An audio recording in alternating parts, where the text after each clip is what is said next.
Bismillahirrahmanirrahim. Assalamualaikum warahmatullahi wabarakatuh. Perkenalkan, saya Ernita Meliana, mahasiswi Sekolah Tinggi Analis Kimia Cilegon. Bersama rekan saya Yudhistira, kami akan menyampaikan materi dari mata kuliah Kimia Bahan Pangan yang diampu oleh Ibu Sriwijayanti MSI.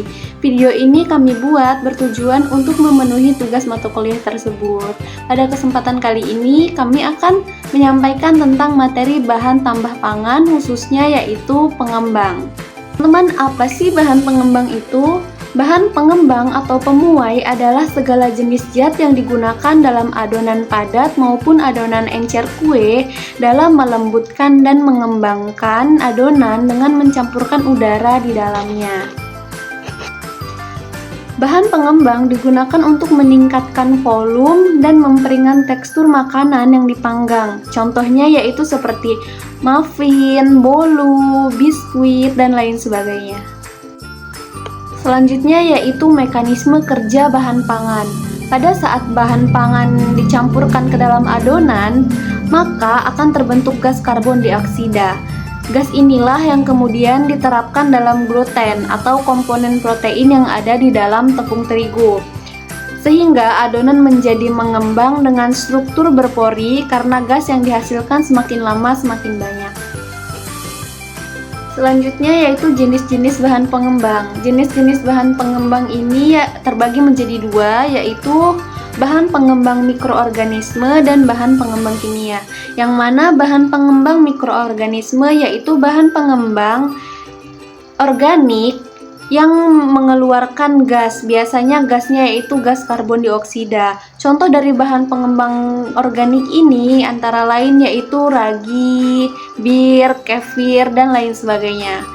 Selanjutnya yaitu bahan pengembang kimia. Bahan pengembang kimia adalah suatu campuran senyawa yang menghasilkan gas ketika senyawa tersebut direaksikan satu sama lain.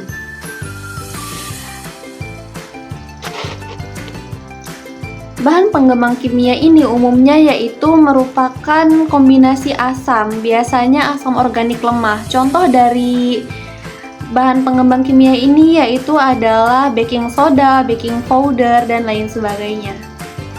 Kemudian, contoh bahan pengembang yang berasal dari mikroorganisme atau bahan pengembang alami ialah ragi.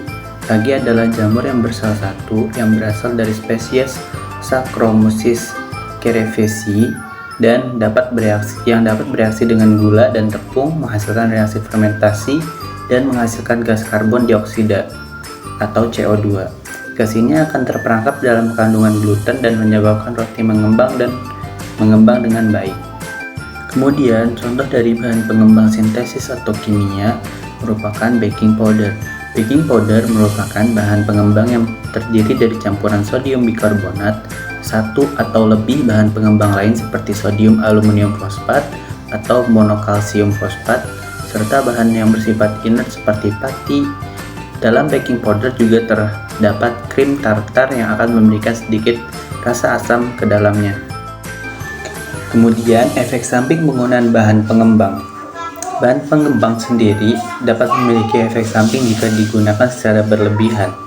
Di antaranya, ada beberapa dampak negatif tersebut, antara lain seperti gangguan pencernaan seperti sembelit, sakit perut, dan diare.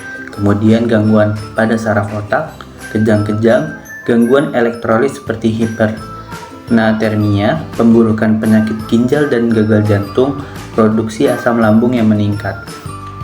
Dan yang terakhir adalah kesimpulan dari materi bahan pengembang ini. Kesimpulannya ialah penggunaan bahan pengembang memiliki banyak manfaat serta dapat meningkatkan kualitas makanan, khususnya pada jenis roti-rotian, serta meningkatkan nilai ekonomisnya. Akan tetapi, penggunaan yang bijak diperlukan agar tidak memberikan dampak yang negatif kepada tubuh manusia.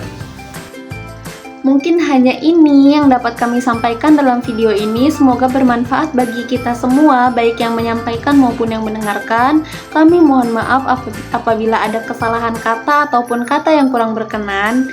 Terima kasih atas perhatiannya. Wassalamualaikum warahmatullahi wabarakatuh.